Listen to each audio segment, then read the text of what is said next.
So I'll quickly go with the citation of Dr. AYYUB ADESHINA. Dr. AYYUB ADESHINA holds a PhD in chemical engineering. He works in SABIC, one of the leading petrochemical industry in the world, as the technical discipline leader of polyethylene expert group. He loves to leave the legacy of selflessness and selfless spirits in our young generation. This led to the creation of CCI Forum, where he served as the president since inception. CCI Forum is a leadership training forum created to build leadership skills and selflessness in Nigerian youths. The organization has trained several youths to be good ambassadors of Nigeria. These youths are now living in Nigeria and abroad, projecting the image of Nigeria positively in their endeavors. So on this note, we would like to introduce to us today Dr. AYYUB ADESHINA as our second guest for the day. We are pleased to have him, and he will be speaking on the topic, the success factors, diligence, discipline, and ethics. Dr. AYYUB, I'll be getting you kind of mute, and you have the floor, sir. Thank you.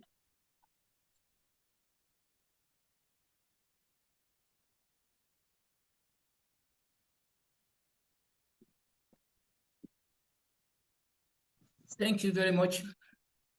Am I audible? Very, very audible, sir. Thank you very much for having me with you. And you're also visible, sir. You can see you. Thank you, sir. I'm back home. AYYUB is what I really have a great passion for. And I still remember very well that the first edition of AYYUB, I was actually with you all. And I'm really happy that the spirit is still on. And today is not an exception. So I'm really happy to be with you all. So on this note, I want to say good morning, good afternoon for those listening to me, and assalamu alaikum. And this is the type of greeting that we give in Saudi Arabia, where I'm talking from. It means, may the peace and blessing of God be upon you all. Thank you, sir, and you too. Dear your brothers and sisters, we have an important topic to discuss this morning. And actually, it's with great passion that I feel I need to present it, just to corroborate what the earlier speakers have spoken upon, especially my dear sister, a colleague, Engineer Nimot Muili. It's quite a long time I saw you last. I would say more than 25 years ago, no, 20 years ago. That was a long time. All right, the success factors: diligence, discipline, and ethics. This is the outline of my discussion. It will be first that we need to be on the same platform. You have to have the same understanding. When we say success, what does it mean? When we say diligence, what does it mean? Discipline and ethics. We need to understand, have the same understanding, then we can go on from there. What exactly is the relationship between success, diligence, discipline, and ethics? Then I will wrap up with some washout and some sort of advice that if you take to those humble suggestions of mine, I want to assure you all that success awaits you.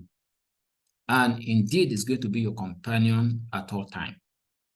Then we have a take-home conclusion.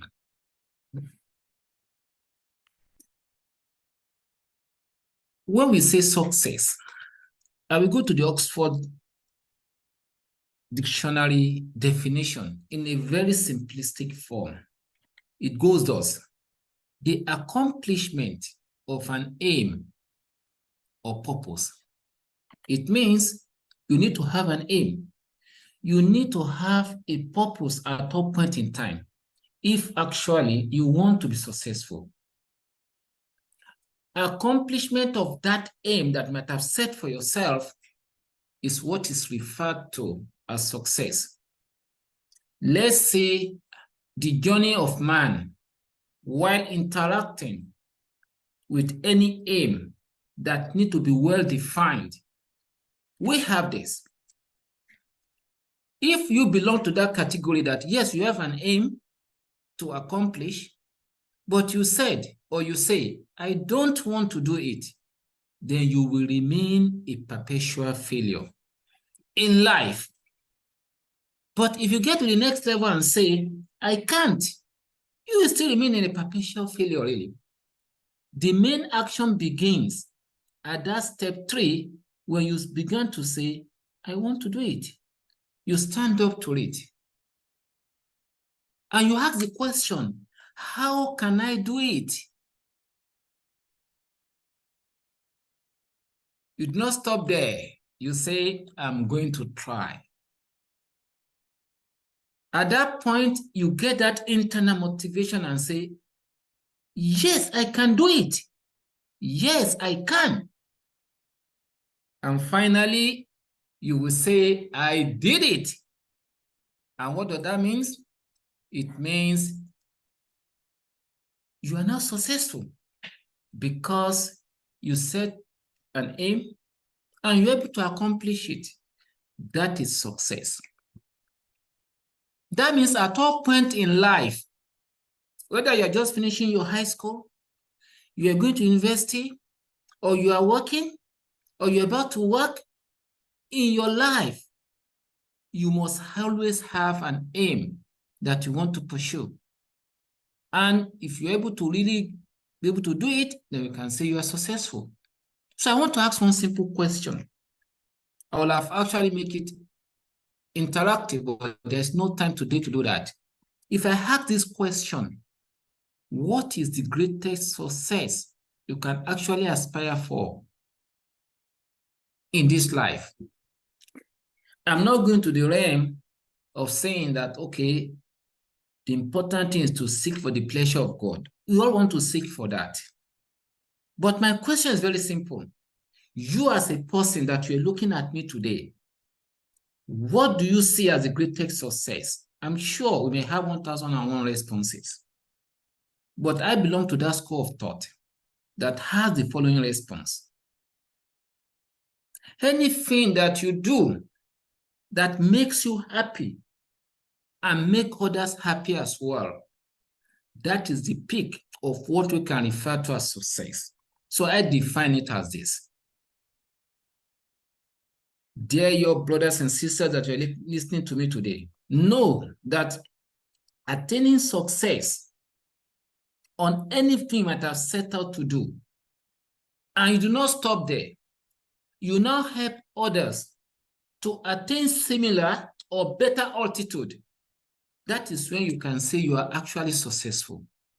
It's on this note I want to congratulate the organizers of this important event, because you really want to pass to the forthcoming generation to be better than you, to attain where you are today and even far better than you. As you impact others to make them better than you, then you are actually a successful person.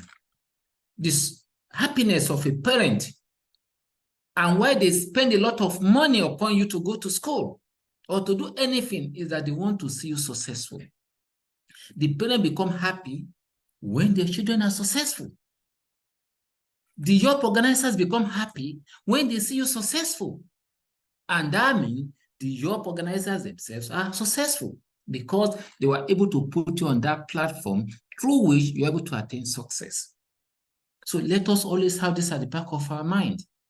As you develop others, while you yourself work towards being successful and you're able to attain it, and you develop others to attain similar or better altitude, is actually the greatest success you can ever imagine.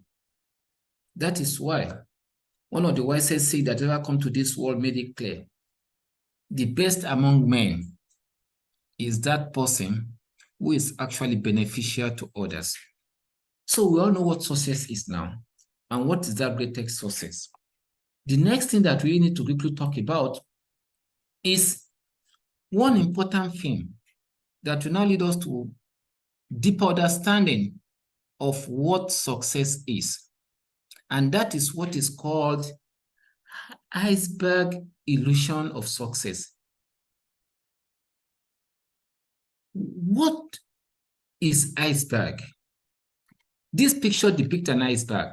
It's a one long piece of an ice that floats in water, and when it floats, you are able to see the 5% of that iceberg above the surface of the water, but the remaining 95% is hidden within the water.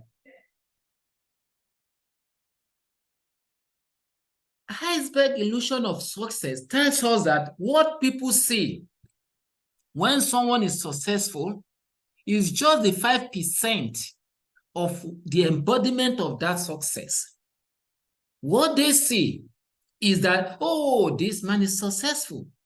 He has accomplished. He's an accomplished person. But what they don't see lies the remaining 95%. To tell you that don't be deceived. When you see someone being successful and you want to copy the same thing and you want to be better than that person, then you have to really understand the remaining 95%. And I want to tell you, dear listeners, that this 95%, I've listed some of them here for you to see.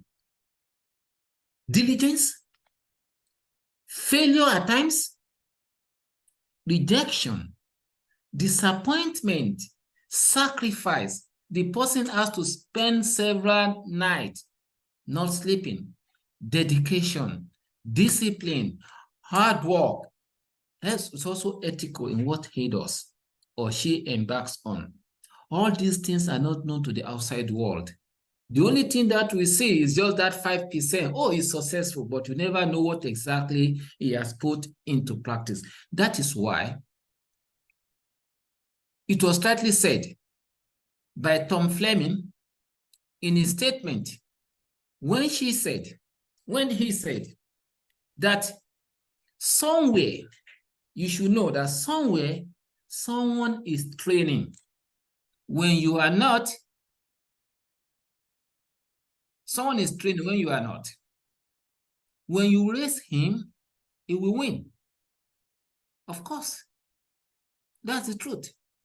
You want to participate in certain competition, you want to compete for any particular thing, somebody keep on training, grooming himself towards it. But here you are not doing it. You can imagine what will be the outcome.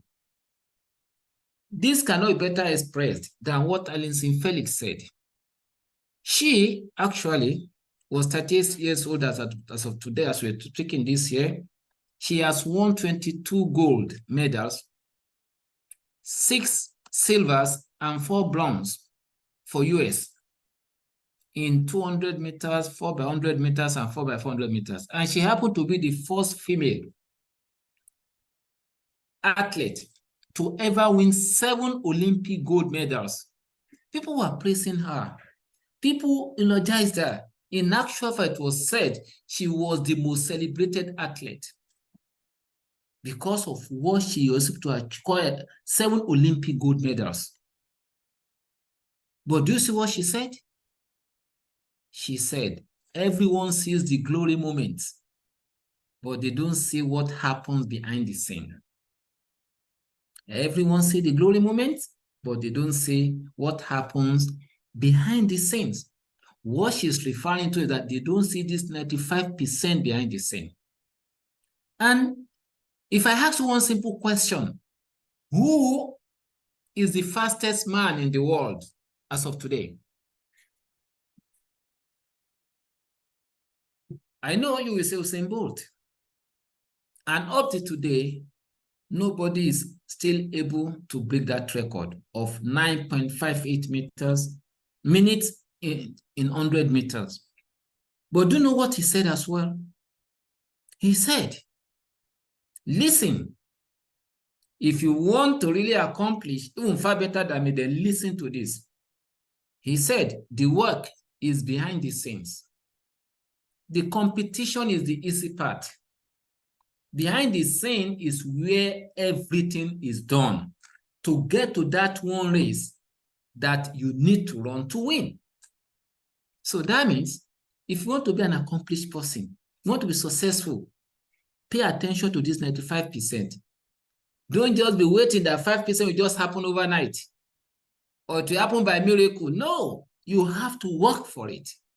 You have to really do these three important things that you're actually focusing on today, which summarize all other things that I've mentioned underneath there.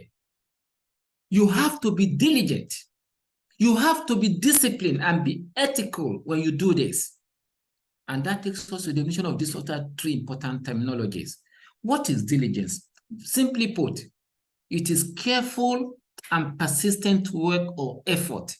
It's not enough to say I'm working. You have to be persistent. You have to be patient. You have to endure. And that goes with that discipline, which comes from self-control. You have to restrain. So it's an restraint exercise over one's own impulses, emotions or desires. Those things that will take you away from what you have set to achieve, you want to restrain yourself from doing such things, but rather you focus on what you're supposed to focus on. And while you're doing this, you must always remember that moral principles that govern a person's behavior or the conducting of that activity. And what does this mean? You should not be that set of people that have this understanding that ends justify the means. The important thing is for me to have the money. I don't care how I get the money. Yahoo boys, for instance. Yes, I want to really pass my exam. I don't care how I go about it. In as much as I pass, it doesn't matter I do it. No, you must be ethical. If you really want to have a genuine success, and you want success to be your companion that you can defend at any time, that you can tell anybody that, yes, I'm really successful. This, I think that is important. And it's on this note that we need to quickly look at an important thing here. What is the relationship between success, diligence, discipline, and ethics? How are they related? Why is it that the organizer of this event decided to have this topic framed this way? Simply put, without diligence, without discipline and ethics, take it, you can never have a sustainable success or a defendable success. That is why Dave Ramsey and Alfred Rupert, I combined their quotes together with some slight modification to really pass the message for us to understand. When you say work, work is doing it. Anything you set out to achieve, that is work. But discipline is doing that work every day. But to be really successful, even discipline is not enough. You have to be diligent. And what that means is that you have to be doing the work every day, but you have to always do it well. It's not enough to just say, I'm doing it. You have to do it well. And ethics now tells you that you must be able to convince yourself that it's not just good doing it, what you want to do. It's not just good doing it, but it is the right thing to do, even when no one is looking at you. It is the right thing to do, not just good, even when no one is looking at you. That reminded me of one experience I have, because I bring examples close to you, because we are just finishing secondary school. You are going to university. Oh, you are in university now, and you're just starting your life. I remember when I wanted to sit for my JAMB, because we all know what JAMB is. Always very tough.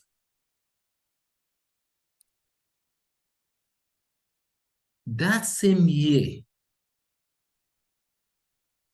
the question paper got leaked. Most of us will use that as opportunity. Let me also look at those questions and practice. Even if I not take the answer to the examination, let me practice it very well so I can go and pass very well. It happened that time, it leaked. And they brought it to me, really, because at that time I was very known where I grew up, really. As I don't want to really eulogize myself so much, but for those that actually know who I was at that time. So they brought it. And they came to the room I was with many friends and everybody. In the same room, they brought the questions live. AYYUB, join us to solve these questions so we can pass very well, and come and support us also to solve all these questions so that we can get everything. I had this simple question. Is it good?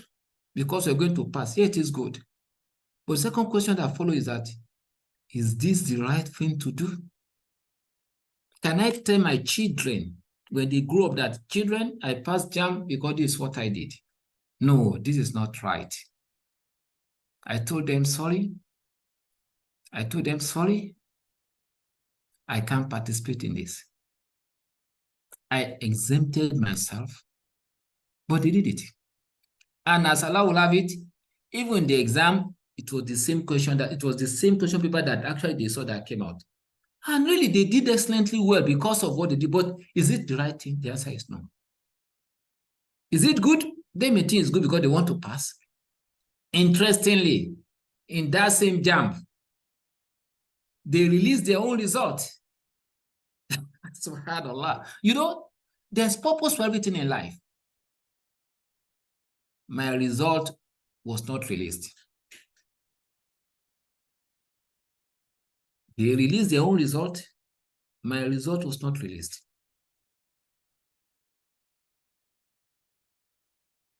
You can imagine how devastating this was. But there's a plan for everything. When my result was finally released, of course, despite that I did not shit with everything, I was able to meet up with the cutoff for the medicine I put in for. But before I got to the school that I chose that time, everything already selected, completed. They said, sorry, even though you meet with the cutoff, but your result came late. And we have filled the position of those that wanted to study medicine. That did not say, on that note, we cannot give you medicine. But if you don't mind, we'll give you another subject. And they gave me chemistry. That was how I landed in chemistry that time. But there's plan for everything. You see, there was disappointment, is it not? I that did not even cheat, this is what resulted. And I know of 3 of those my friends then. One of them was able to get medicine in University of Ibadan.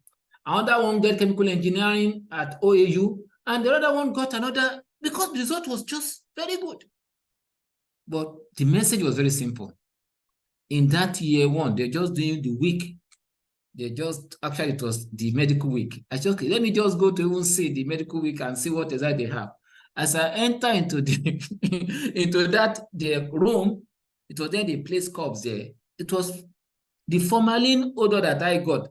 I almost fainted. I said, my God, so this is the medicine I want to come for. No, I'm not doing medicine again.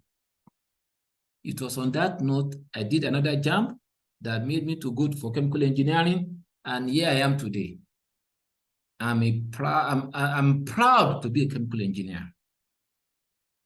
So the message is this: if you want to be ethical, it doesn't mean that you not face challenge, but I want to let you know, it's not enough to just say it's good to do, but be rest assured that what you want to do is the right thing to do.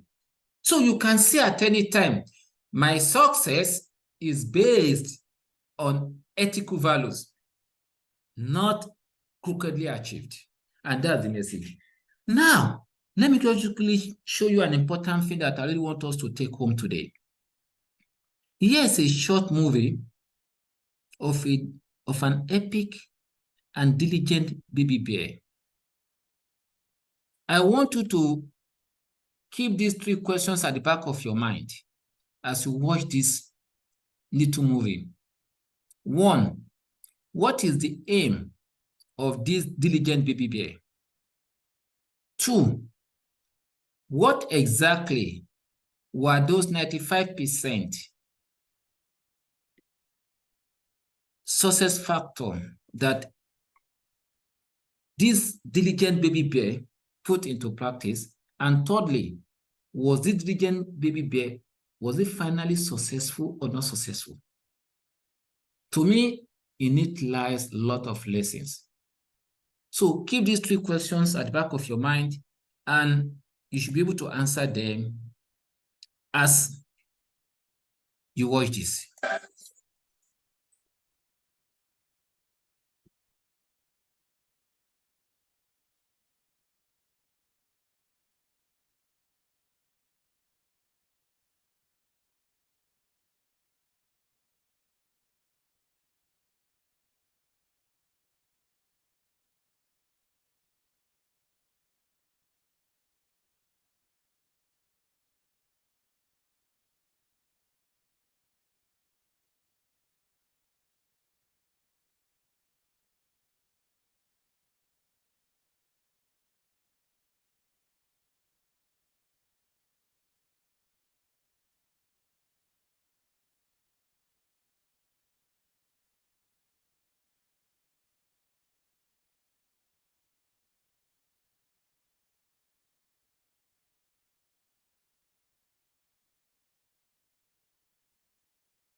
Yes, I think you have watched it, and message is very clear. The baby bear was able to accomplish what he plans to do. But I want to let you know, from this, it's very clear, there is no shortcut to success.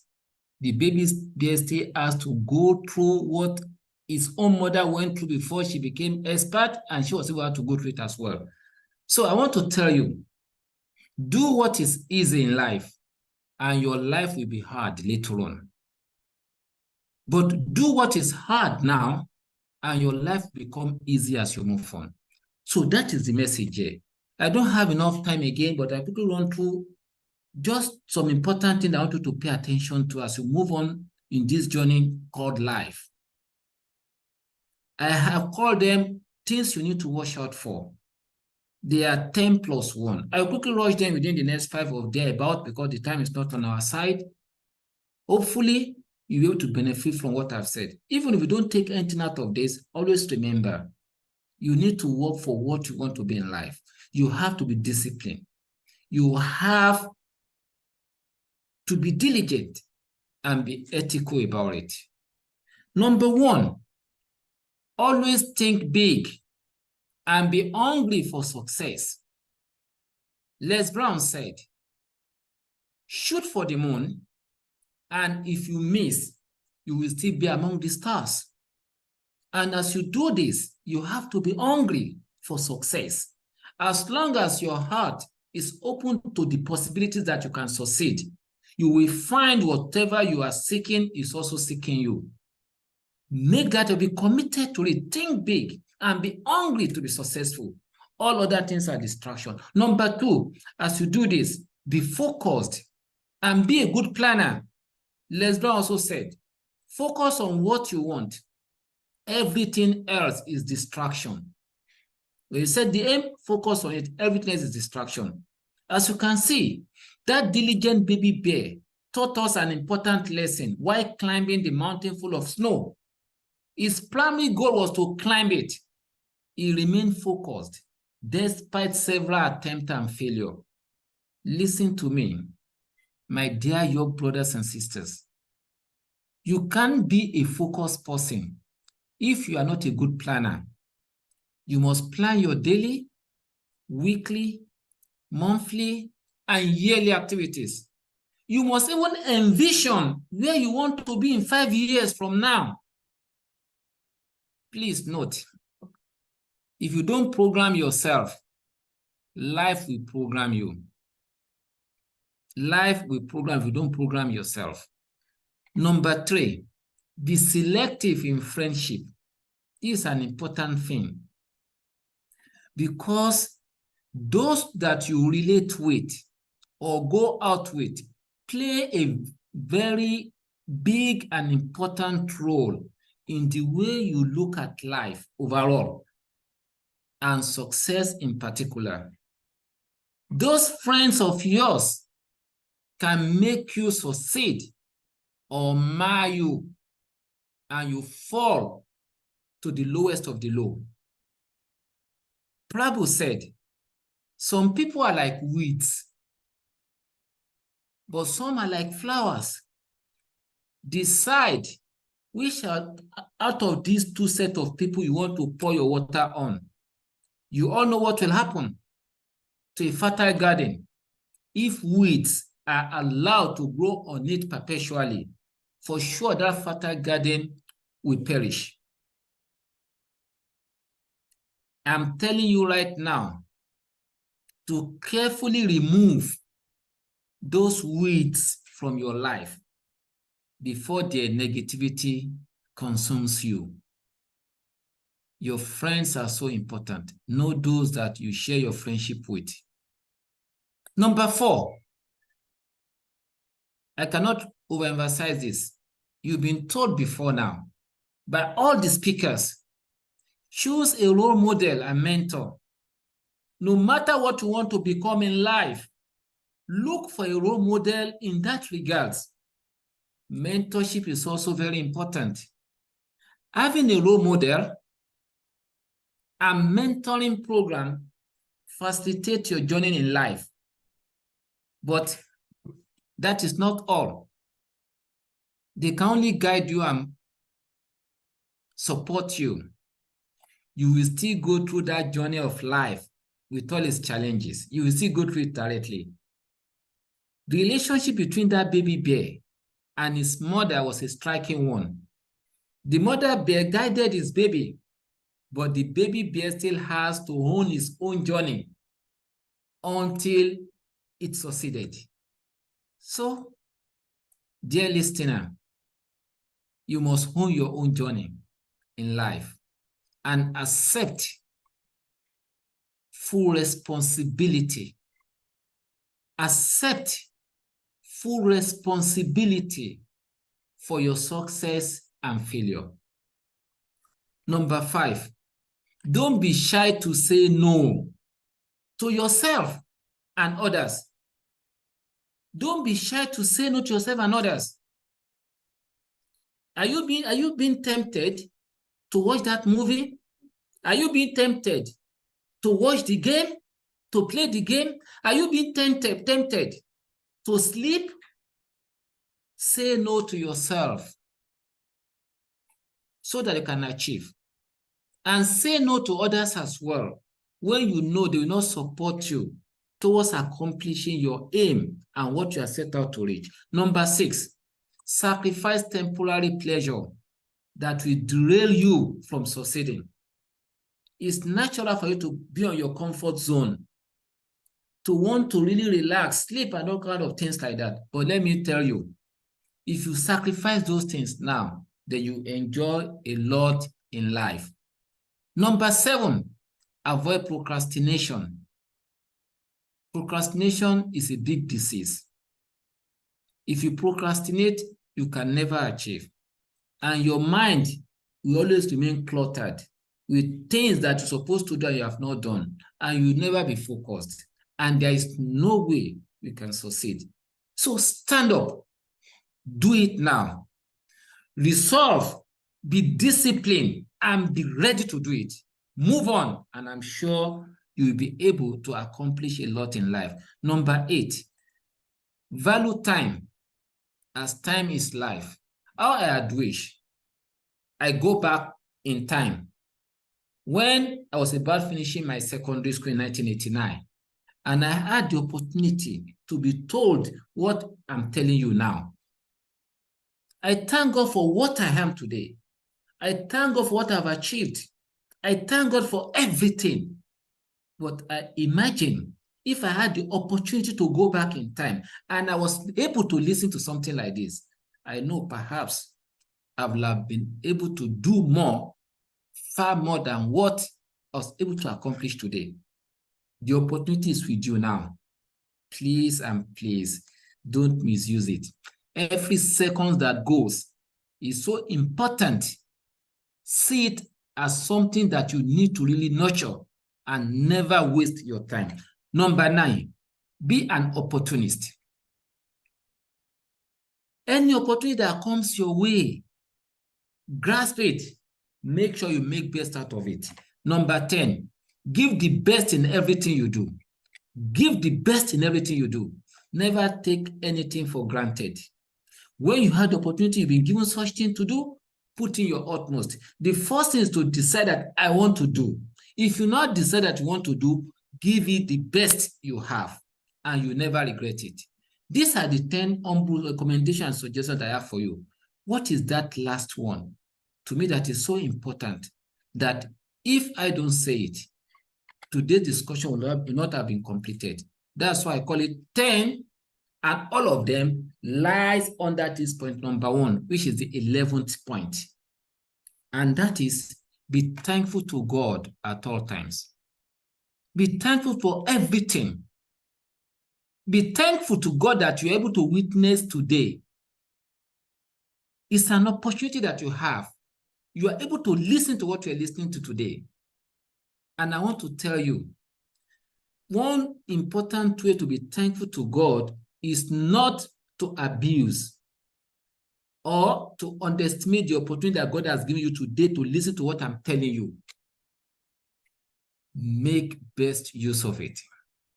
As you do that, I want to assure you, you go through that important journey of life, despite all its challenges, success awaits you, and is going to be your companion all through. And I'm convinced that you'll be successful in life. Thanks for listening, and I wish you all the best as you embark on this journey called life, and as you go out to grasp that success which you have been created for. Thank you very much, and it's my pleasure to be with you all. Thank you very much.